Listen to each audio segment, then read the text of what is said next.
Hey guys, Arthur here. Another devlog for RSD coming up. Today we got a lot of fun stuff. First things first, I fixed that issue with the color shader. So now color limitation is back. There's 3 settings for it. We got a little bit, we got a lot, and we got way too much. What these are internally is 32-bit color, 16-bit color, and then 8-bit color. So that's why 8-bit looks like dog shit. But it's okay. Look, the player should always have the option to make the game look like dog shit.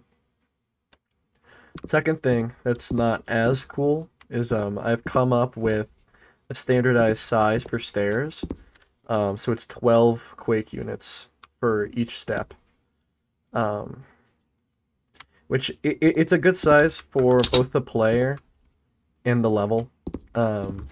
It's close enough to being a multiple of 8 that it doesn't really fuck with the level too much.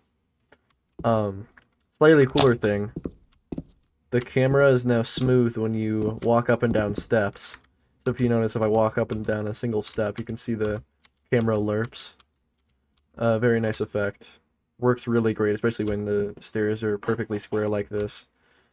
Just glide up and down real nice. Third cool thing. Third cool thing. I'm figuring out a lot how to use Funkadoo, and using it I created a simple, like, destroyable geometry with variable health.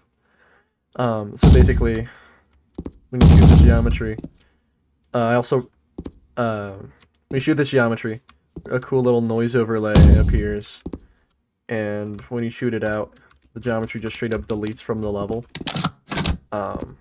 These 2 platforms right here, it's just me messing around with other brush types. This is just like, I guess you would call it illusionary, where one, like, it just builds the mesh and no collision. And obviously it has a variable for it, and now it casts shadows. But yeah, let me reload the map.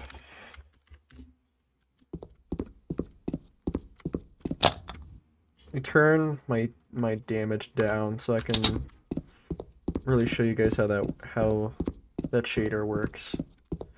So I have a shader overlay on destructible geometry. So as you hit it, more of the noise appears. I think it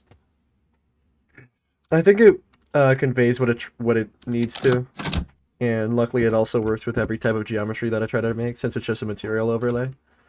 And the coolest thing about it is that it is a shader that I wrote 100% by hand. Usually for shader stuff, I just straight up steal that shit from godotshaders.com. Great repo, by the way, you should go check that out. Yeah, I made that one by myself, and I'm very proud of myself for doing that. Because even though it's a really simple effect, it was kinda tough to figure out. It wasn't like too bad, but you know. Obviously, I've got a little bit more destroyable geometry in here. For now, in the test level, I'm just going to signify it by it being blue. I think that, like, it looks different enough that it makes you want to shoot it, you know what I mean? Next thing. Water. Changed how it looks a lot, both on the surface and underwater. So now on the surface, you notice it always had this little wavy texture. But now you can slightly see the sky being reflected, and there's a little bit of a depth effect, so it gets like murkier as you look deeper in, which is generally how water is supposed to look. So that's good. And when you go underwater, now you get a lot of this blue fog and some camera blur. I think it looks great. I'm thinking about whether or not to find a way to add the blur outside of the water.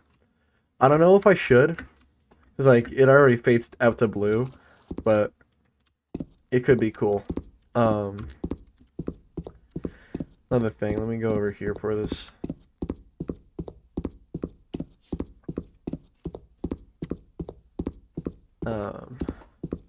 obviously expanding the sandbox level a little bit because I'm adding more stuff.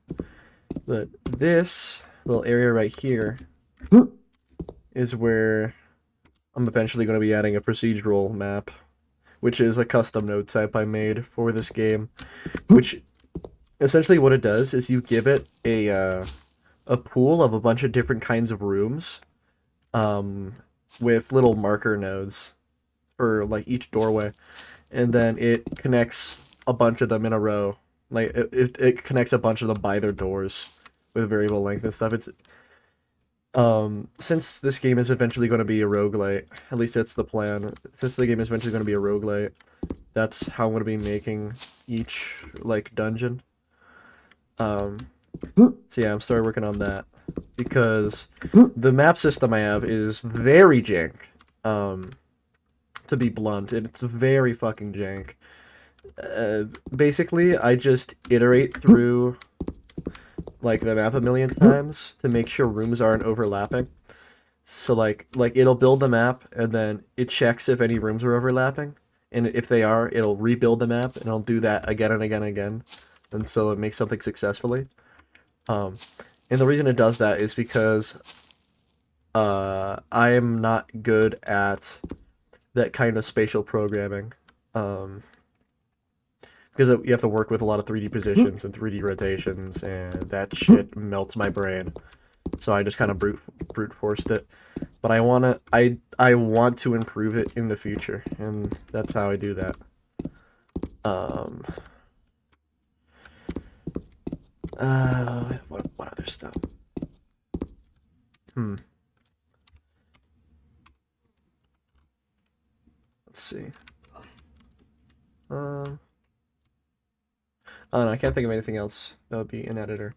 But if you go to the Godot Shaders website,